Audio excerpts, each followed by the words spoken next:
siempre podamos vivir, ¿verdad? Porque el Señor así mismo lo dijo, que Él no estaba para ser servido, sino que para servir. Y que nosotros, ¿verdad?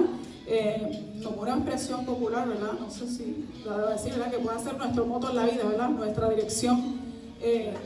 Que podamos tener eso como un, ¿cómo podemos decir? Como una fuente de energía, y que cada día tú te puedas levantar pensando en qué, Señor, utilízame hoy. Que mis manos puedan estar en tu obra, ¿verdad? Ayuda a poder identificar esa necesidad. Vamos a orar, vamos a ponernos de pie, ¿verdad? Para que el Señor pueda utilizarnos y que así otras personas puedan conocer de su amor. Gracias, Señor, por la bendición que tú nos das de poder ser parte de su plan. También te damos gracias, Señor, porque tú nos das las manos.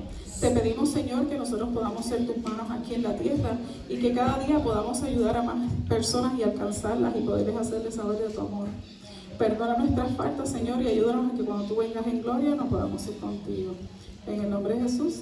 Amén.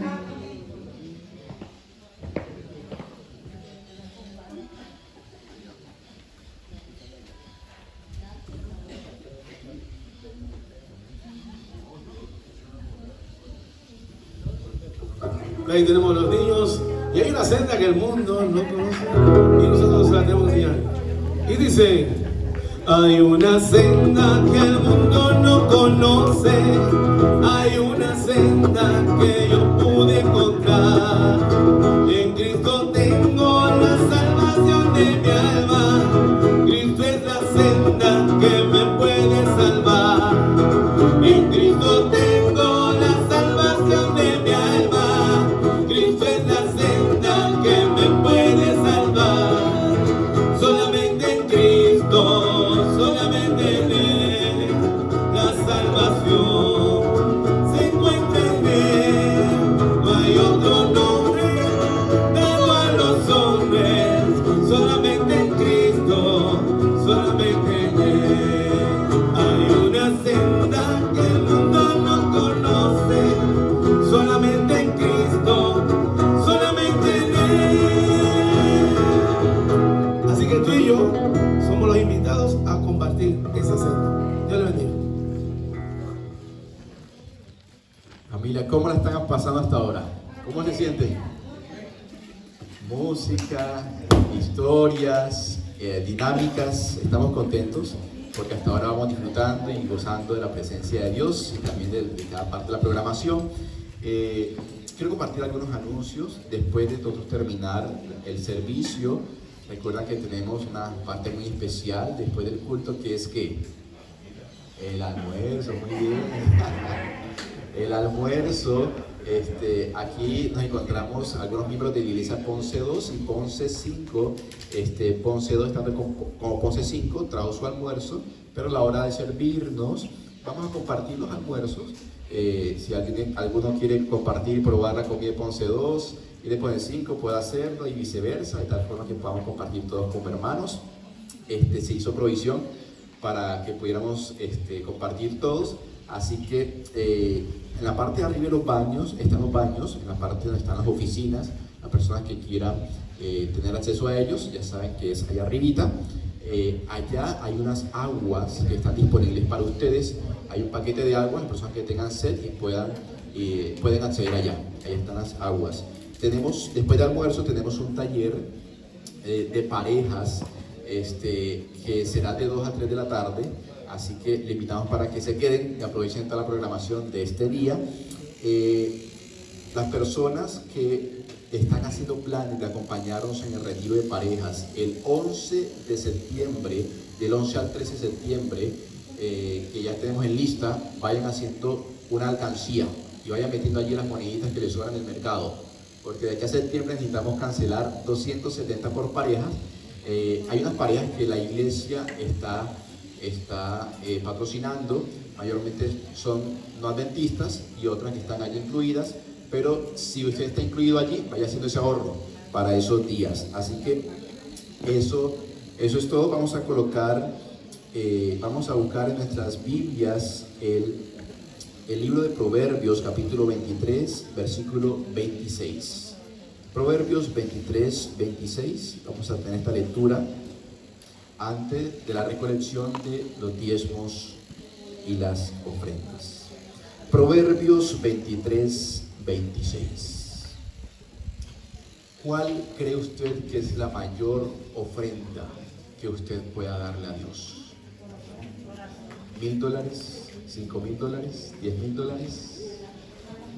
Vamos a ver qué dice Proverbios 23, 26. Dice: dame, hijo mío, $20,000. No, el Señor no pide plata. Pero lo primero que pide antes de alguna ofrenda que tú puedas dar, pide ¿qué? El corazón. Dame, hijo mío, tu corazón, y miren tus ojos por mis caminos. Después que uno entregue el corazón a Dios, el bolsillo viene detrás, pero el bolsillo no va adelante, el bolsillo va atrás del corazón, porque lo que el Señor busca, ¿qué es? Es el corazón. Así que vamos a preparar también, esta es una señal que nosotros, que Dios ha pedido para que la iglesia pueda demostrar que ha entregado también esa parte del corazón a Dios, reconociéndolo que es nuestro proveedor y nuestro sustentador en nuestra vida económica. Así que le pedimos al hermano Julio nos colabora allí con la música de los diezmos y las ofrendas, mientras que el hermano Edwin nos ayuda con la recolección.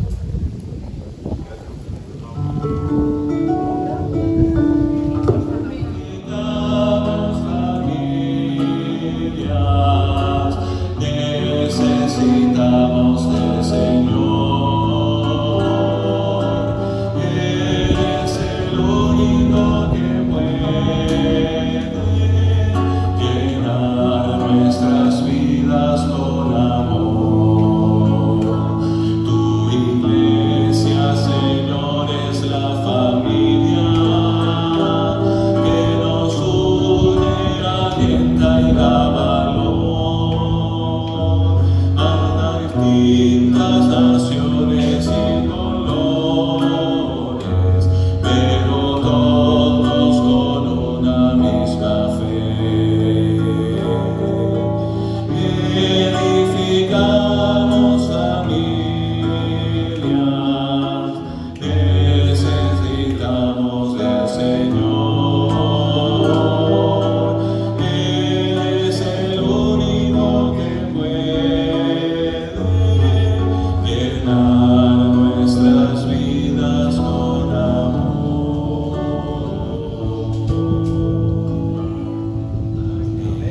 Bueno, yo tengo la voz así un poquito medio diosa, no melodiosa, y hace tanto rato que no tocaba la guitarra que estaba un poquito así como asustado, pero qué bueno que ustedes me ayudaron. Vamos a orar, ¿les parece? Si bien aulló toda semilla de aquel que siembra, sobreabundantemente cosechará, porque la lluvia de gracia y prosperidad sobre tus hijos hoy derramará. No me presentaré con mano vacía, sobreabundante estoy en gracia y amor. No me presentaré con mano vacía, traigo una ofrenda a ti, recíbelo. Toda semilla de aquel que siembra, sobreabundantemente cosechará, porque la lluvia de gracia y prosperidad sobre tus hijos hoy derramará, sobre tus hijos hoy derramará, sobre tus hijos hoy derramará.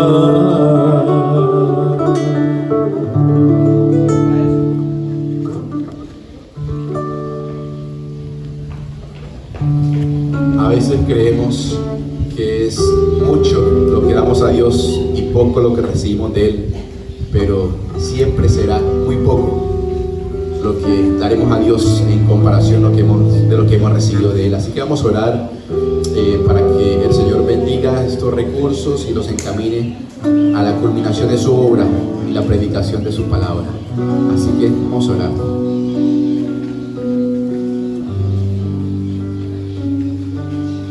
Oramos. Bendito buen Dios, eterno Padre, Señor, tú nos has dado todo. Diste tu sangre, diste tu vida, Señor, diste el tesoro más grande que tiene el cielo, y es tu Hijo. Señor, por eso no podemos presentarnos delante de ti con manos vacías. Queremos, Señor, presentar nuestro corazón, presentarnos a nosotros mismos como la mejor ofrenda. Aunque estamos llenos de pecados, Señor, y no hay nada bueno en nosotros, pero aún así, Señor, tú nos recibes como la más y más hermosa ofrenda. Gracias, Señor, porque tú nos has dado, y de lo que hemos recibido de tu mano, de eso, Señor, te entregamos. Bendice los recursos que quedan en nuestros bolsillos, y que lo que hemos dado, Señor, pueda encaminarse a la predicación de esta hermosa y noble obra. Acompáñanos, Señor, y que al predicarse este evangelio por todo el mundo también pueda venir pronto. Oramos en Cristo Jesús. Amén. Muy bien, familia, no siendo más, vamos a proseguir a nuestra segunda parte. Hoy tenemos, fíjense que fue todo un reto conseguir al recurso que Dios nos ha provisto en el día de hoy, pero gracias a Dios que tenemos hoy un recurso internacional. Y nos ahorramos el pasaje, eso es lo mejor de todo. Nos ahorramos el pasaje de Venezuela acá a Puerto Rico. El pastor Daniel Farías es aquí mi profesor, todavía me sigue enseñando cuando voy guiando, le sigo preguntando, seguimos aprendiendo. Él fue mi profesor allá cuando yo comencé en Venezuela a estudiar teología, hace aproximadamente como 6-7 años. Comenzamos allá. Ahorita él es el decano del Departamento de Teología de la Universidad Adventista allá en Venezuela. Ha venido acá a Puerto Rico, al CETAI, a comenzar a proseguir su doctorado, sus estudios doctorales. Así que ahí lo capturamos esta semanita que estuvimos allí en las Antillas, y está con nosotros en esta mañana para compartir un tema especial dedicado a la familia. Porque la familia es el centro no solamente de la sociedad, sino de la iglesia. Una iglesia fuerte está compuesto ¿por qué? Por familias sólidas. Así que, Pastor Daniel Farías, gracias por acompañarnos en esta mañana. Gracias por hacer de su tiempito. Le tienen el cerebro explotado allá en los estudios, pero gracias a Dios que dejó un tiempito para nosotros. El Señor le bendiga, el tiempo es suyo. Feliz sábado para todos. ¿Cómo se sientan hoy? Yo tenía un amigo que le preguntaba cómo te sientes. Digo tenía porque él descansa ahora en la bendita esperanza. Pero cuando yo le preguntaba cómo te sientes, él decía yo me siento bien. El problema es para parar. Entonces yo tenía que hacerle una explicación obligada, porque si yo te pregunté cómo te sientes, no cómo te sientas. Hoy yo les pregunté a ustedes cómo se sientan, y yo sé que alguno me miró y dijo, ¿por qué me preguntas así? Porque cómo se sienten, ya yo me di cuenta, por cómo cantan, cómo participan con alegría de las diferentes actividades que hasta ahora se han hecho. Yo quiero decirles, este verano es mi tercer sábado hoy que paso lejos de mi familia, y eso le pone el corazón arrugadito a uno. Entonces, que le pidan a uno que hable de familia, cuando uno tiene la suya muy lejos, eso realmente es siempre un desafío, pero qué bonito es poder saber que no importa donde uno vaya, uno podrá recibir siempre el apretón de manos o un abrazo de algún miembro de la familia de la fe, que también es familia de sangre, porque nos une la sangre de ¿quién? Nada más y nada menos que la sangre de nuestro Señor Jesucristo. Por eso es que decimos que no importa de dónde tú vengas, si detrás del Calvario estás, si tu corazón es como el mío, dice la canción. Oye, ¿será que podemos cantar esa canción o ya se apagó la guitarra. Está prendida, vamos a cantarla. No me importa de dónde tú vengas, si detrás del Calvario estás.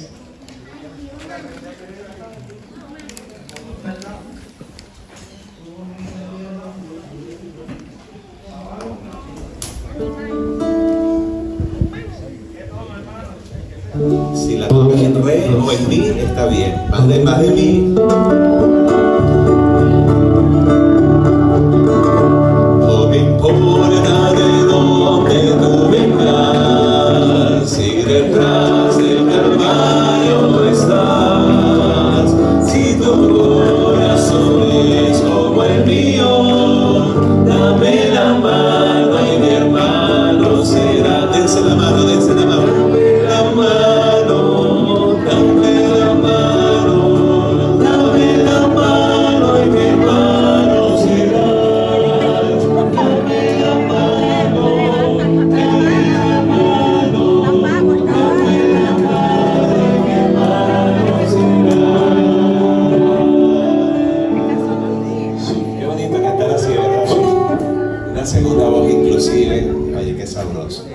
Así que mis queridos, es mi tercer sábado lejos de mi casa, de mi familia, pero Dios me ha regalado estos 3 sábados de poder estar compartiendo con hermanos y con amigos momentos muy bonitos que guardaré profundamente en mi corazón, porque son esos momentos los que me dan una idea de lo que será estar con todos los redimidos en la patria celestial. Amén.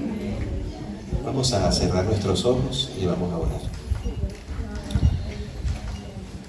Cariñoso Padre, quisiéramos en esta oportunidad solicitar que el Espíritu Santo pueda moverse con entera libertad en medio de nosotros. Que esta brisa que ahora mismo sentimos pueda darnos la garantía de que Él está aquí para sanar y para bendecir nuestras vidas. Quisiéramos rogarte, Señor, que a pesar de que pudiera haber algún elemento distractor que procure arrancar nuestra atención de lo que hoy nos quieres decir, podamos tener, Señor, la disposición, el deseo de disponer nuestra mente como una vasija que esté pues preparada para recibir la plenitud de tu Santo Espíritu. Queremos pedirte estas bendiciones en el nombre de Jesús. Amén. Quiero decirles, mis queridos, que este es mi 5º año de estudios con el CETAI, en la que me he estado preparando en el área de la teología bíblica, un PhD enfocado en el Antiguo Testamento. Han sido 5 años de mucho crecimiento, de mucho aprendizaje. Los 2 primeros años los tuve que tomar a distancia. Desde Venezuela me conectaba vía Zoom mientras mis compañeros venían a estudiar por razones de visa. Pero gracias a Dios, desde el 2024 para acá, tuve la oportunidad de tener mi visa en la mano para poder venir a estudiar y compartir con compañeros que vienen de diferentes países de Centroamérica.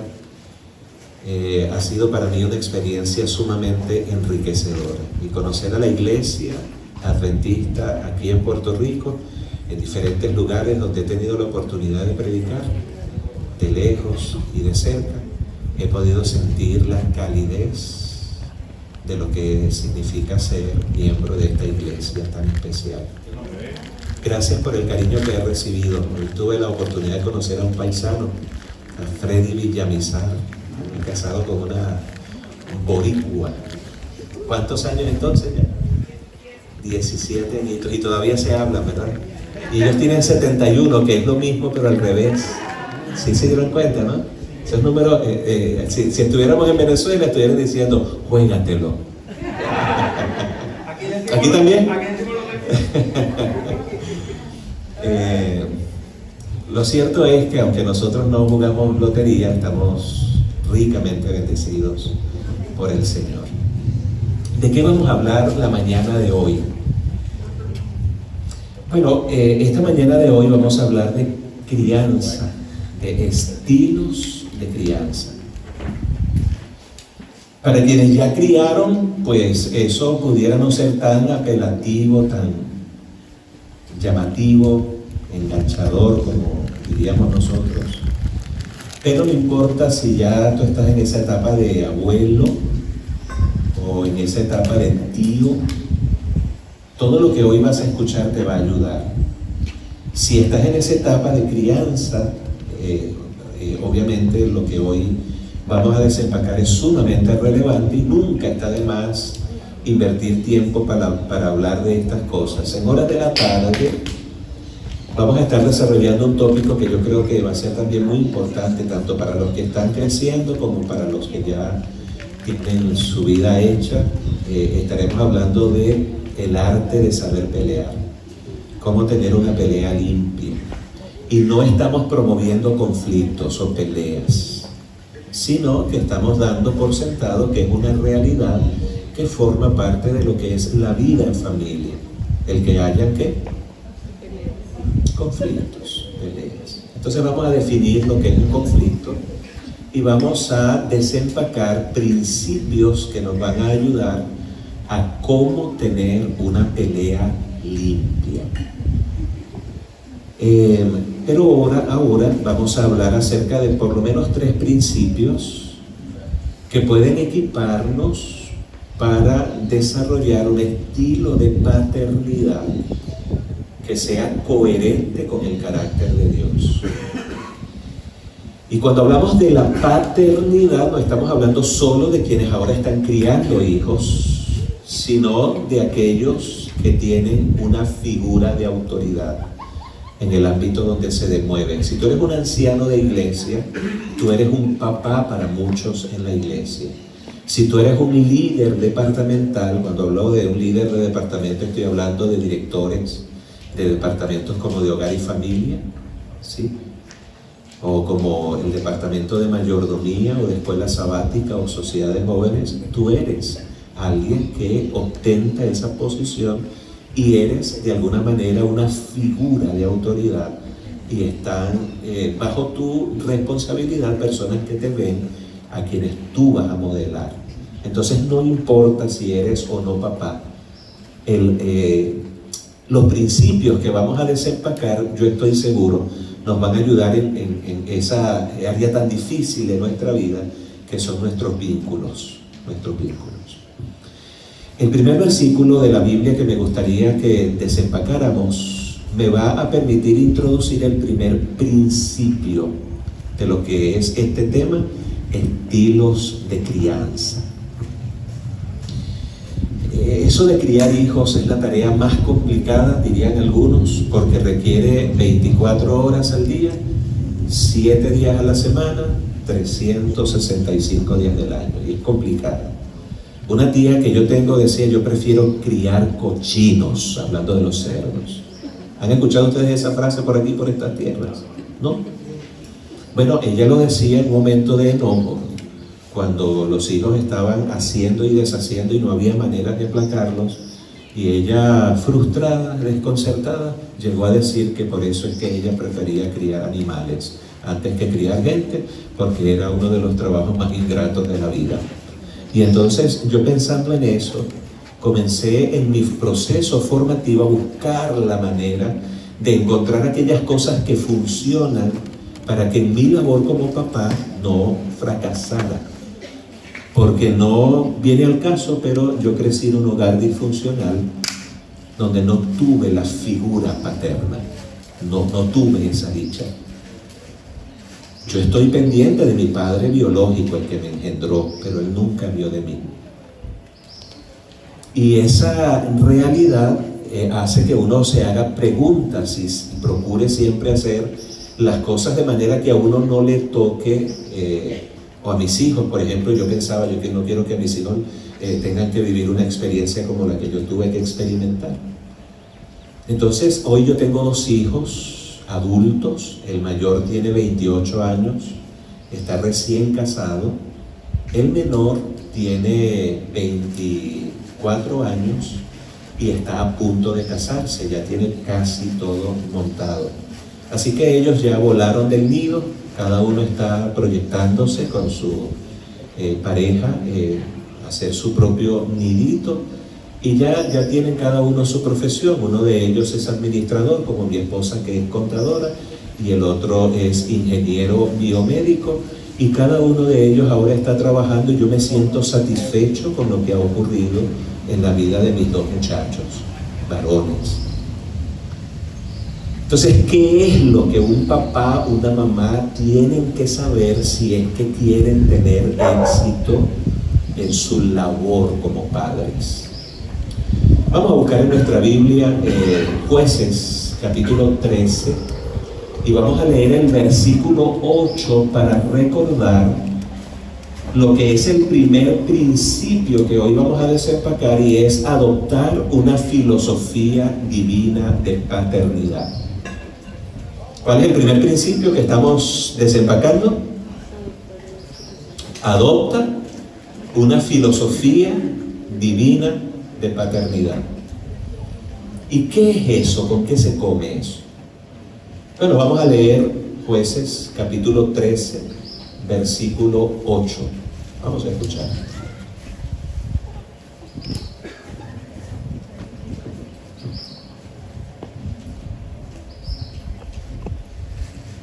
Manoah oró entonces al Señor y dijo: mi Señor, yo te ruego que venga otra vez ese varón que enviaste para que nos diga qué es lo que debemos de hacer con el niño que va a nacer. ¿Qué oración es esa?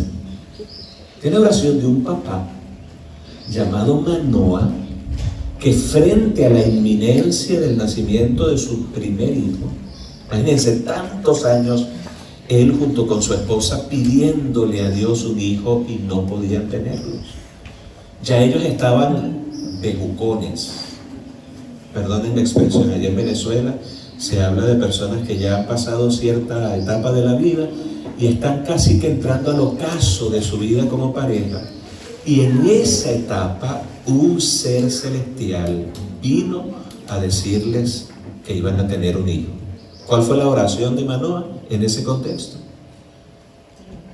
Cuánto quisiéramos que vinieras, Señor, y nos enseñaras cómo es que tenemos que educar a ese muchacho. Esa es una oración interesantísima por demás, porque muestra precisamente el interés de un papá por hacer el trabajo de tal manera que Dios se sienta agradado y él piensa que el mismo Dios es el que puede ayudarlo a entrar a la rueda como papá y no morir en el intento. Entonces, ¿cuál es el punto? El punto es adoptar una filosofía de paternidad divina, es decir, una filosofía divina de paternidad es posible cuando vemos experiencias como la de Manoah, que en oración le decía al Señor: Señor, yo necesito que tú me digas, que tú me enseñes cómo es que yo tengo que criar a mi muchacho. ¿Piensan ustedes que Dios tiene conocimiento acerca de cómo criar hijos? Bueno, imagínense, si Dios, que es el papá perfecto, ha perdido hijos, ¿cómo creen ustedes que se sentirá un papá humano cuando pierde un hijo? Cuando hablo de perder no me refiero a que se muera, sino que se pierde en el sentido de que agarra caminos que lo van a llevar a la muerte, a la destrucción. Entonces, hablar de eso es hablar de un tema sumamente sensible, porque en casi cada ambiente donde nos desenvolvemos en la iglesia hay personas que sienten ese dolor de perder hijos, que agarran caminos que uno no esperaba y se anulan precisamente por causa de sus malas decisiones. ¿Y qué es lo que hace el papá cuando eso pasa? El papá a la mamá: Señor, ¿en qué? ¿En qué fallé? ¿En qué me equivoqué? Yo todavía recuerdo cuando mi mamá llorando me decía: hijo, ¿pero en qué me equivoqué? Hablando de mi hermana menor que estaba agarrando malos pasos. De hecho, su vida se vio terriblemente afectada por malas decisiones que tomó mi hermanita menor. Ella ahorita está saliendo del foso prácticamente. Ha sido un desafío bastante rudo, le ha tocado, pero Dios ha sido bueno con ella a pesar de los pesares. Y mi mamá veía el contraste entre un hijo y otro y decía, ¿en qué me equivoqué? Entonces, eso de criar hijos, de poder modelar el carácter, el temperamento de un ser como un hijo a medida que crece, eso es un desafío. Esa filosofía divina de paternidad tiene una implicación, y es que tu tarea como papá necesita el consejo de Dios. No haces mal, más bien haces mucho bien cuando orando le dices a Dios como Manoah, enséñame cómo es que tengo que criar a mis hijos. ¿Creen ustedes que Dios contesta oraciones así? Vamos al siguiente texto. Vamos a leer primero de Samuel. ¿Qué dije? Dije primero. ¿No les sorprende eso? ¿Por qué no dije primera de Samuel? Bueno, porque es un libro, varón. Ese libro es varón. ¿Y cómo lo sé? Porque es histórico, es un libro histórico. ¿Y por qué a Corintios le digo primera o segunda? Porque es una epístola, es hembra.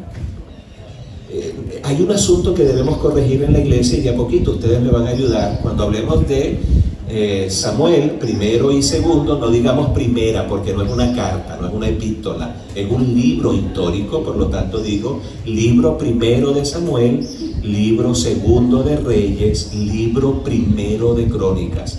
Pero como el libro primero es muy largo, yo puedo decir primero o segundo de Reyes. ¿Sí me estoy explicando? Vamos al libro primero de Samuel, el capítulo 1, versículos 28 al 30. ¿Alguno de ustedes me puede ayudar? Vamos a usar la Biblia hoy, ¿saben? Creo que en la Biblia está el mejor manual para la vida y para asuntos que tienen que ver con fortalecimiento de los vínculos familiares. Eso no podemos obviar. ¿Alguien tiene? Primero de Samuel, capítulo 1, versículos 28 al 30.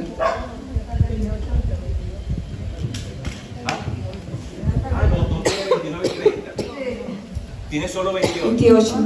Ah, tengo que actualizar mi versión. Esta es la versión antigua que tiene hasta el 30. Vamos a ver solo el 28. Ok, primero de Samuel. Primero de Samuel, muy bien. El versículo 28 dice, yo pues lo dedico también a Jehová. Todos los días que viva será de Jehová. Y adoró allí a Jehová. ¿Quién dijo esas palabras? Esto lo dijo Ana, la mamá de ¿Quién? De Samuel. ¿Y cuándo lo dijo? Después que lo tuvo. Después que lo tuvo. Sí. ¿Cuáles fueron las palabras de Ana? Por este niño yo oraba y el Señor me lo concedió. Todos los días que viva será de Jehová. ¿Quién será de Jehová? Ese niño. Eso significa que Ana había adoptado una filosofía divina de maternidad. Es decir, ella estaba convencida de que ese niño no vivía para sí ni moriría para sí mismo, sino que viviría ¿para quién? Para Dios. ¿Y sería de quién? De Dios. ¿De quiénes son los hijos que tú tienes? ¿De quién son? ¿Y para quién deben vivir? Entonces, cuando tú tienes un hijo y tú dices, Señor, este hijo tú me lo diste, por lo tanto, todos los días que viva serán para ti. Mis hijos me preguntaron, porque a veces escuchaban la recocha que se armaba en la casa cuando hablaban de los niños, que si no, que si el tío Osvaldo no lo trajeron del hospital, sino que lo encontraron en un basurero, pobrecito, estaba metido en una cestica ahí tiradito. Y se lo llevaron a la casa, lo recogieron, y entonces los niños míos escuchaban esos cuentos, que eran simplemente maneras de bromear en la casa de mis suegros. Y entonces ellos me preguntaban si ellos eran planificados. Y yo les dije, no, ustedes no nacieron porque planificamos que nacieran en la fecha en que nacieron. Pero el ser no planificado no significa ser no deseado. Ustedes nacieron cuando no esperábamos, pero eran sumamente deseados. Es decir, nosotros ya teníamos en plan que ustedes iban a venir, que ustedes iban a nacer, que tendríamos hijos. ¿Cuándo? Bueno, ese no era el momento más apropiado. Mi esposa estaba tomando pastillas anticonceptivas cuando salió embarazada del primero, pero el no ser planificado no significa no ser deseado. Entonces ellos crecieron bajo esa firme convicción de que ellos nacieron porque ya Dios tenía una imagen mental de lo que la vida de ellos podía llegar a ser por la gracia de Dios, y nosotros nos encargamos de sembrarle a ellos esa idea en la cabeza. A medida que crecían, Dios te trajo al mundo con un, díganlo, con un propósito. ¿Cuál es ese propósito? Bueno, tú y yo lo vamos a descubrir juntos.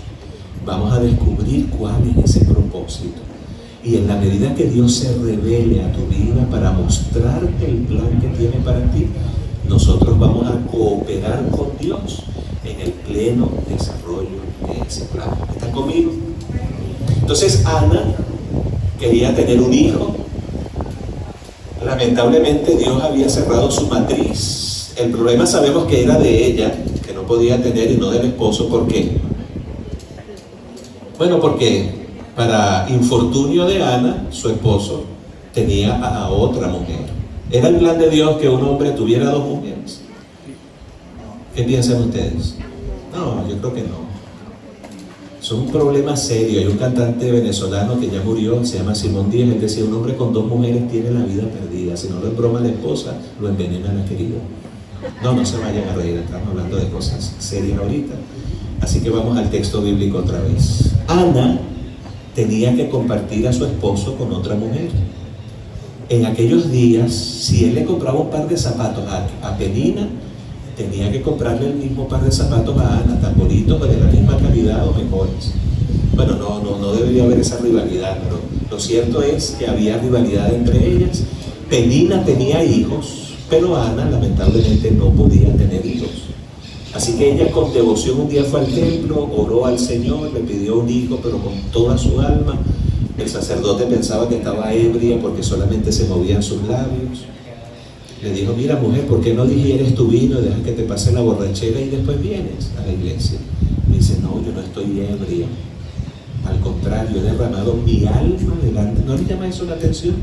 Que a veces se manifiesta el Espíritu Santo de una manera poderosa en la vida de alguien y uno lo ve y uno le da una explicación racional a ese fenómeno sobrenatural.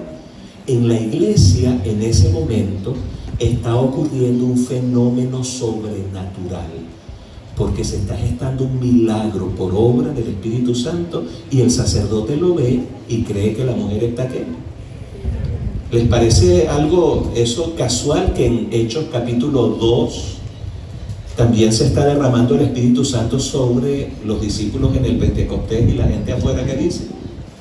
Están borrachos. Y es una manifestación sobrenatural del Espíritu Santo la que se está produciendo ahí. Entonces, lo que estoy tratando de mostrar es que en ese texto el Espíritu Santo está haciendo una maravilla de milagro. Está gestando en el vientre de esa mujer un bebé. Ese bebé nace. No estoy diciendo que Samuel fue un bebé sobrenatural, me estoy diciendo que ella no podía tener hijos. Habían pasado los años y no podía, pero finalmente Dios desató lo que tenía que desatar allá adentro, tocó lo que tenía que tocar y ella quedó embarazada. Lo que sucede, tan pronto ese niño nace, sorprende, porque ella, al llevarlo al templo para que sirviera al Señor, porque lo había prometido, ella dijo con claridad: todos los días que viva será para el Señor. Ahora, ¿será que ella dijo eso solo porque había prometido que Samuelito serviría al Señor en el templo? ¿O debería ser el pensamiento de toda papá, de todo papá y de toda mamá que hay en la iglesia? ¿Qué piensan ustedes? Todos nosotros, los que tenemos hijos o ostentamos figura de autoridad, debemos pensar todos los días que ese muchacho viva será para Dios. Todos los días que esa niña viva será para Dios. Eso es adoptar una ¿qué? Una filosofía divina de paternidad. Vamos al tercer versículo, porque lamentablemente no tenemos tiempo para explayarnos como quisiéramos en todo lo que la Biblia dice, pero Lucas capítulo 1 tiene quizás el mejor ejemplo de lo que es adoptar una filosofía divina de paternidad. Lucas capítulo 1, versículos 30 al 32. ¿Quién me va a ayudar a leer este pasaje? Yo quiero ver la mano. Lucas capítulo 1, versículos 30 al 32. Allá, me va a ayudar mi buen amigo. Tú te llamas Willy, tú me vas a ayudar a leer con esa voz que tienes allí. No sé si necesitas el micrófono, pero Lucas capítulo 1, versículos 30 al 32. Dice así en el nombre de Jesús. Entonces el ángel le dijo: María, no temas, porque has hallado gracia delante de Dios. Y ahora concebirás en tu vientre y darás a luz un hijo y llamarás su nombre Jesús. Este será grande y será llamado Hijo del Altísimo, y el Señor Dios le dará el trono de David su padre.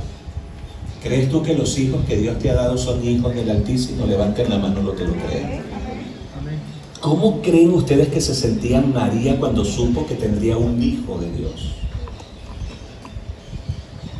Entonces ella dice, bueno, sí, pero era el creador del universo, el que vendría a humanarse y se formaría en el vientre de ella por obra y gracia del Espíritu Santo sin haber conocido varón. Es una cosa sobrenatural. Ese sí es un bebé sobrenatural. Pero el hecho de que tu bebé no sea sobrenatural no significa que no sea hijo de Dios. Aunque fue un óvulo y un espermatozoide el que lo trajo a la existencia, en realidad ellos, nuestros hijos, ¿son hijos de quién? Díganlo. Son hijos de Dios. Y si son hijos de Dios, ¿cómo deben ser criados?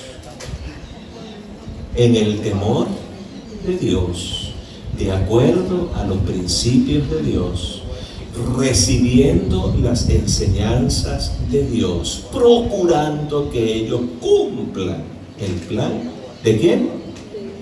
Ahora me pregunto, ¿será que esos papás son un modelo a seguir en cuanto a filosofía divina de paternidad? ¿Qué piensan ustedes? Entonces, si yo quiero adoptar para mí esa filosofía de ellos, yo tengo que decir hoy, Señor, enséñame a criar a mis hijos, número 1. Número 2, Señor, todos los días que viva será para ti. Número 3, Señor, ayúdame a no equivocarme porque son tus hijos. ¿Será eso una encomienda sagradísima? ¿Qué piensan ustedes? ¿Será que puedo tomarlo a la ligera y descuidarme en esa tarea tan complicada de educar hijos? Ahora, cuando hablamos de estilos de paternidad, ¿qué cosas yo tengo que saber? Bueno, básicamente el principio que subyace detrás de los estilos de crianza, de la manera como debemos criar a nuestros hijos.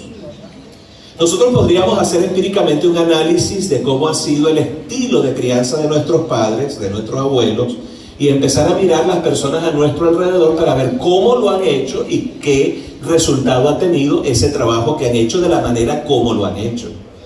Pero los especialistas en el área de los vínculos familiares han descubierto que en lo que tiene que ver con estilos de crianza hay solamente 2 factores que se conjugan para producir un resultado deseable.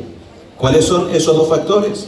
Amor y control. Vamos a repetirlos. El primero y el segundo, control. Cuando hablamos de amor como factor determinante en un estilo de crianza, estoy hablando de todo lo que papá y mamá hacen para suplir necesidades reales de sus hijos. Y cuando hablo de necesidades, no solamente estoy hablando de las físicas, estoy hablando de toda necesidad que el niño trae cuando nace.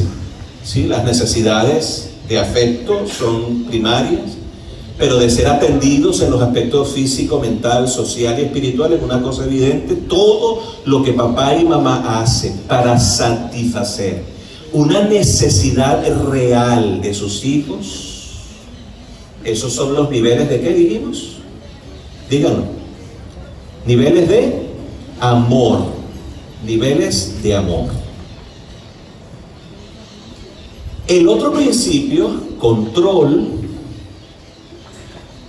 Los niveles de control vienen dados por todo lo que el papá y mamá hacen para, ya no lo que dan, sino lo que exigen de sus hijos. O sea, control son esas iniciativas que establecen claros límites para la conducta errada de sus hijos. Le dice, mira, por aquí es que hay que caminar, sígueme, no te me desvíes ni a la derecha ni a la izquierda, pónteme pilas, por favor, ayúdame con esto. Entonces, niveles de amor, todo lo que le doy a mi hijo. Niveles de control, todo lo que exijo de él. Yo le decía a mis hijos, recibí el boletín de calificaciones, yo no quiero que eso parezca una hemorragia. Yo necesito buenas calificaciones ahí, porque allá en Venezuela se tenía la costumbre de que si la nota no era buena, se escribían en letras rojas. Y entonces yo le digo, yo no quiero una hemorragia aquí, con un boletín de calificaciones con letras rojas. Yo quiero buenas notas, de 16 para arriba. Cuando sacaban de 16 para abajo, ellos ya empezaban a preocuparse y empezaban a hablar con la mamá para decirle a la mamá que interviniera en el proceso para que no viniera fuerte, porque sabían que se esperaba de ellos. Entonces yo les decía, yo me esfuerzo por darles a ustedes lo mejor. Yo esperaré que ustedes me den a mí también, ¿qué cosa? Lo mejor. Entonces, ¿cuáles son los dos elementos que forman parte de un estilo de crianza? Amor y control. ¿Se acuerdan de la canción de Rubén Blades, panameño? Se llama Amor y Control. Bueno, esa canción es una canción popular que conjuga en esa canción los dos elementos vitales en la crianza de los hijos y que muestra lo que sucede cuando no hay un equilibrio adecuado entre el amor y el control. Entonces, en ese equilibrio adecuado que se está buscando, hay 4 estilos de crianza diferentes que se producen dependiendo de la manera como se equilibran el amor y el control. Lo podemos revisar rápidamente. En este cuadrante donde me estoy moviendo ahora, donde está el amor aquí arriba y el control de este lado, fíjense ustedes que si yo colocara control aquí y amor aquí, y tengo estos 4 cuadros, yo voy a tener menos amor, menos control.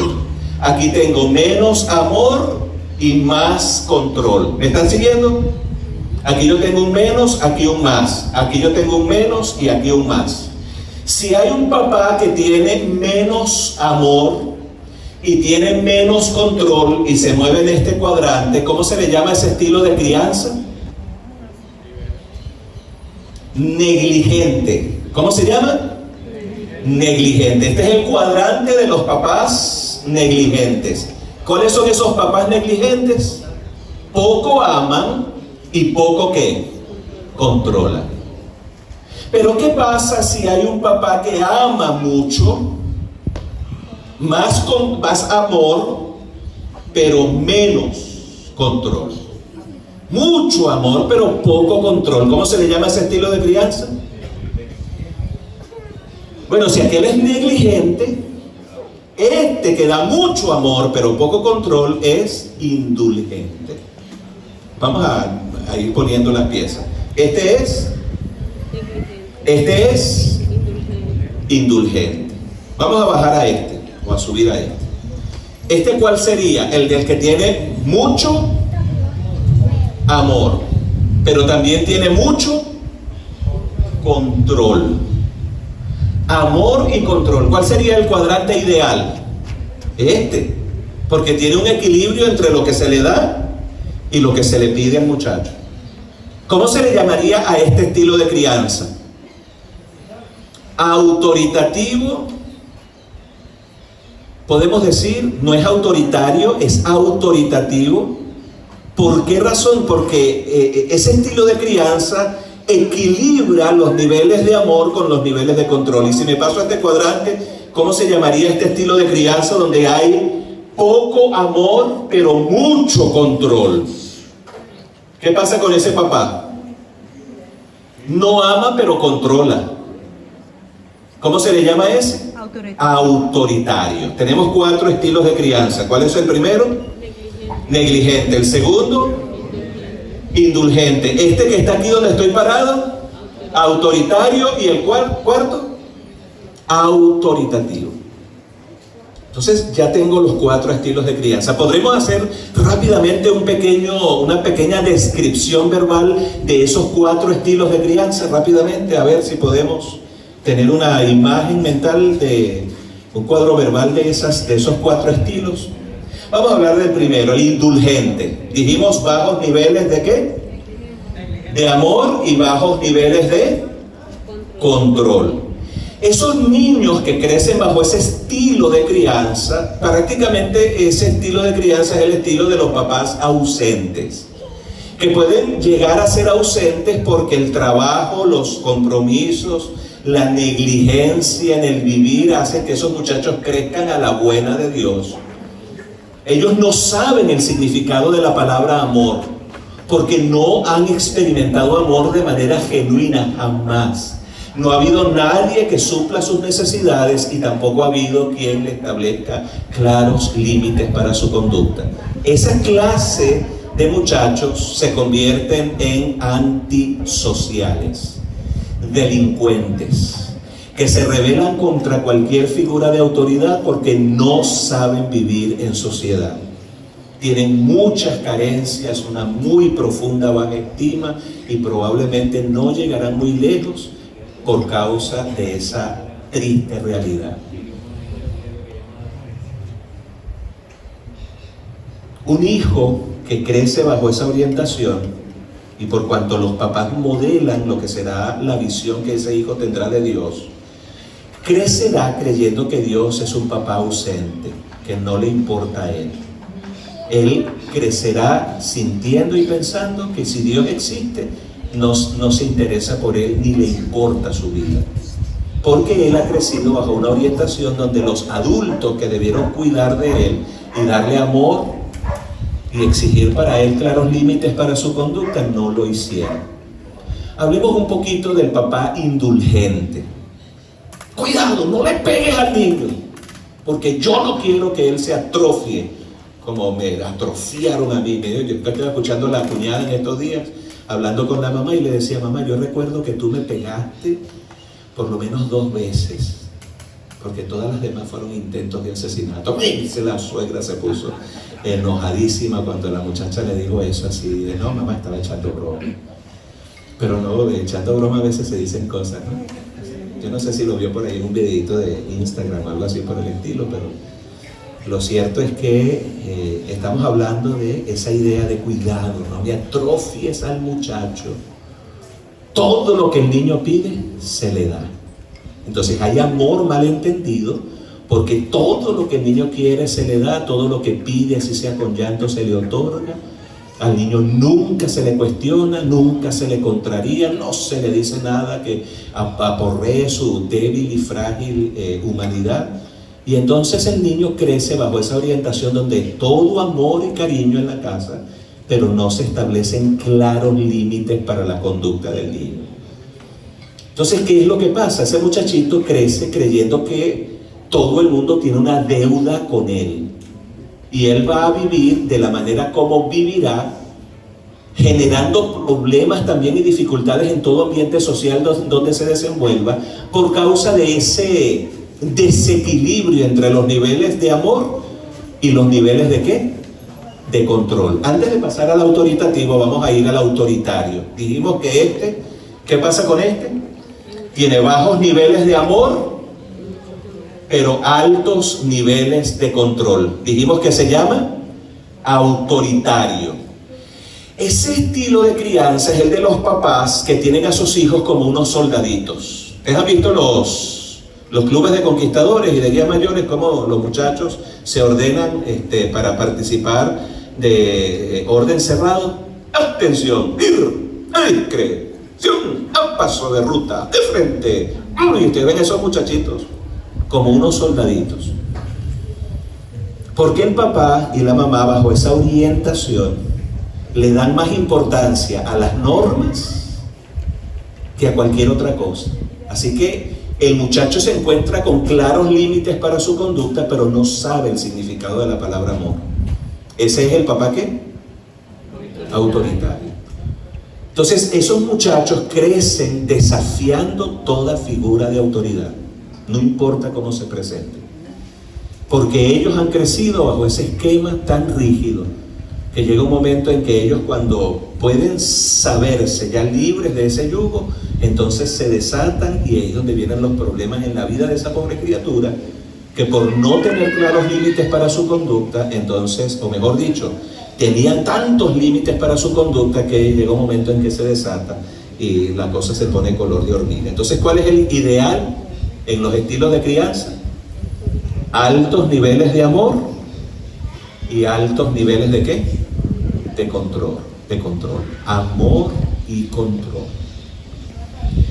¿Cuál es esa figura? Bueno, esa figura de autoridad de un papá que ama, pero que también controla, es el que ha logrado descubrir cómo hacerse amigo de sus hijos.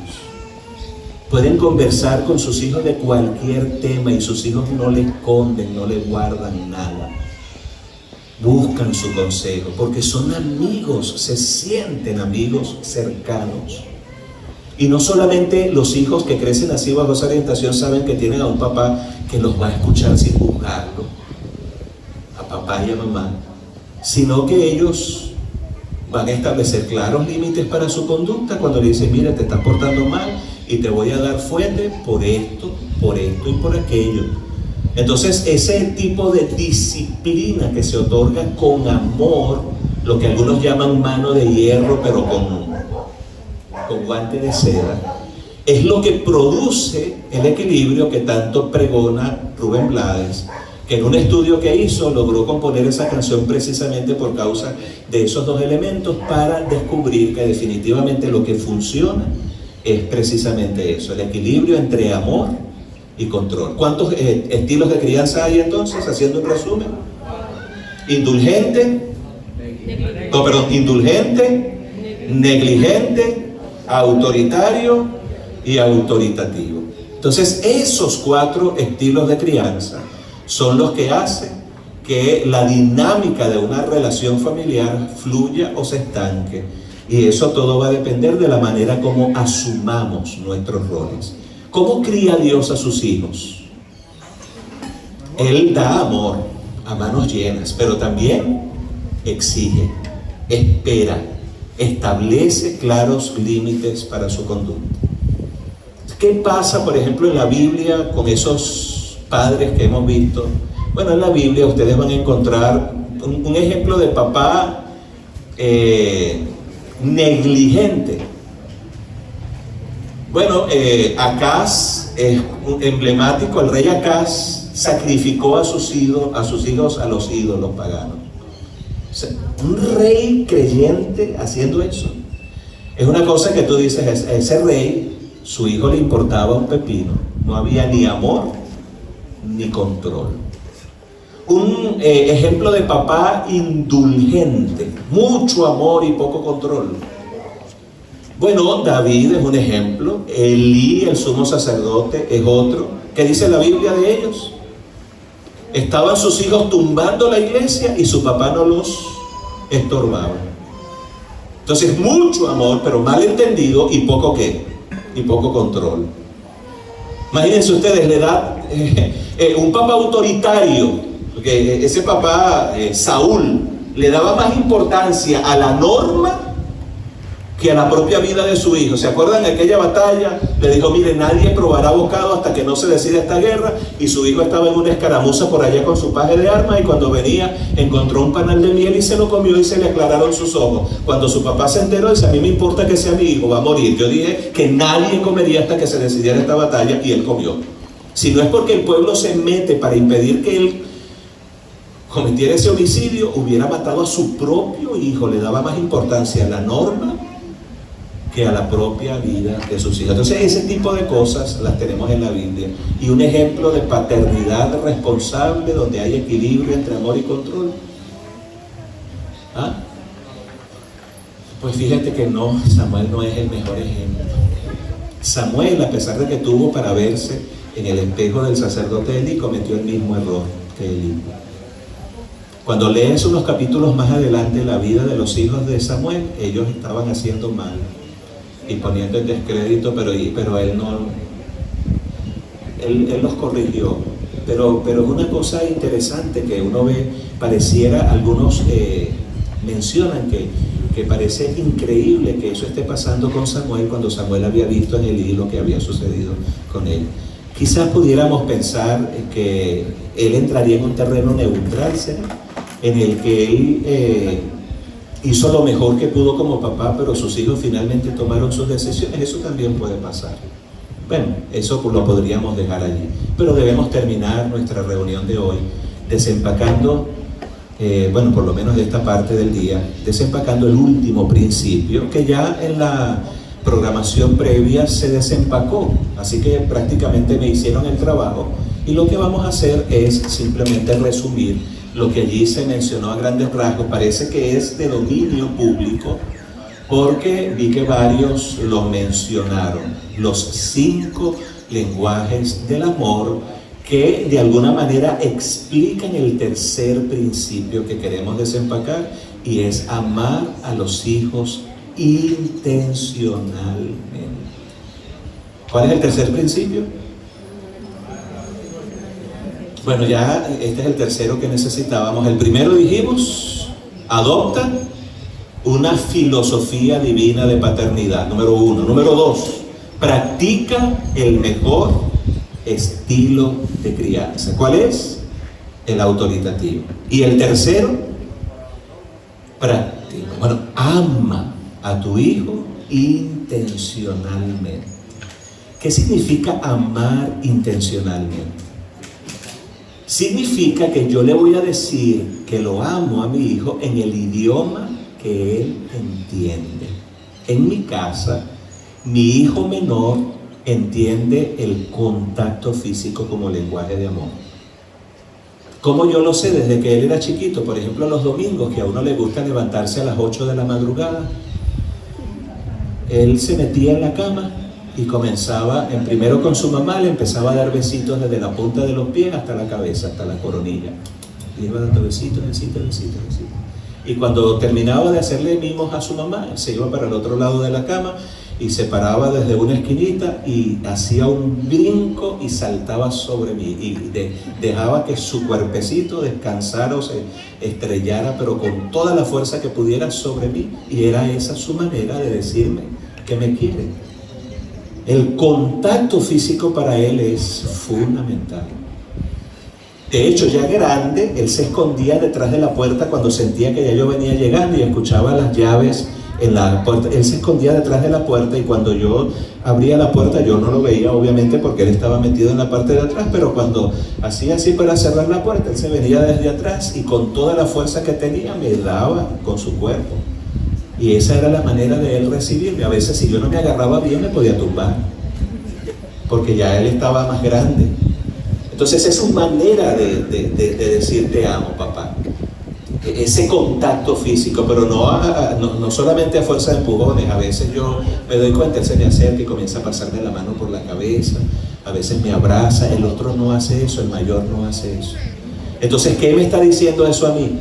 Si yo quiero decirle a él que lo amo, tengo que decírselo intencionalmente en el idioma que él entiende. Yo vengo para acá, para Puerto Rico, créanme que yo no voy a llegar a mi casa con las manos vacías. Ya ellos no están en casa, ellos están grandes, ya han hecho su vida, pero yo llego allá con regalos para todos.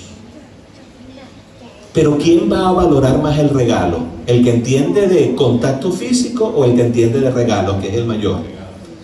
El mayor, por ejemplo, viaja a un lugar y me dice, papá, mira lo que te traje. Para él eso es importante, el regalo. Yo recuerdo una vez, está diciendo, hijo, y esos fueron los audífonos que yo te compré cuando fui por primera vez a México. Me dice, sí, papá, ya han pasado 8 años y todavía los conservo. Y entonces yo decía, pero este muchacho le da tanto valor a un regalo por muy pequeñito que sea. Para él, esa es la manera de él experimentar amor. Cuando yo le traigo ¿un qué? Un regalo. Mi esposa entiende de palabras de afirmación y tiempo de calidad. Eso es para ella. Eso fue porque ya me estaba diciendo, papá, como veo que te estás tardando en llegar, el paquete que me vas a dejar, o que vas a buscar más bien para llevar, pásalo recogiendo por el negocio porque no te puedo esperar más. Y yo dije que yo no me quería ir sin darte un abrazo. No, yo te espero. Y me esperó hasta que le di su abrazo. Cuando le di su abrazo, él dijo, ya me puedo ir tranquilo. Entonces, ese tipo de fenómenos ocurre regularmente en la casa. Y yo creo que eso forma parte del día a día en la vida de una familia. ¿Cuántos principios hemos desempacado en la mañana de hoy? 3. El primero, adopta una filosofía divina de paternidad. El número 2, practica el mejor estilo de crianza. Y el tercero, ama intencionalmente a tus hijos. ¿Cuántos de los que están aquí quisieran decirle, Señor, yo te doy gracias por la manera como tú me amas? Porque tienes un equilibrio maravilloso entre amor y control. Enséñame a mí a hallar ese punto de equilibrio y a orientar mejor mi labor como papá y como mentor. Ayúdame a vivir de tal manera que tú te sientas agradado de tener hijos como yo en esta tierra. Ayúdame a vivir de tal manera que tú te sientas satisfecho de un hijo como yo. ¿Cuántos quisieran decirle eso al Señor? Vamos a colocarnos de pie entonces y vamos a orar para pedirle al Señor. ¿Qué les parece si cantamos nuestra melodía, pastor? ¿Se puede cantar? Edificamos familias. Qué hogar feliz, qué hogar feliz, oh, amén la familia, qué hogar feliz, qué hogar feliz, oh, amén la familia, qué hogar feliz, qué hogar feliz, qué hogar feliz, oh, amén la familia, qué hogar feliz, qué hogar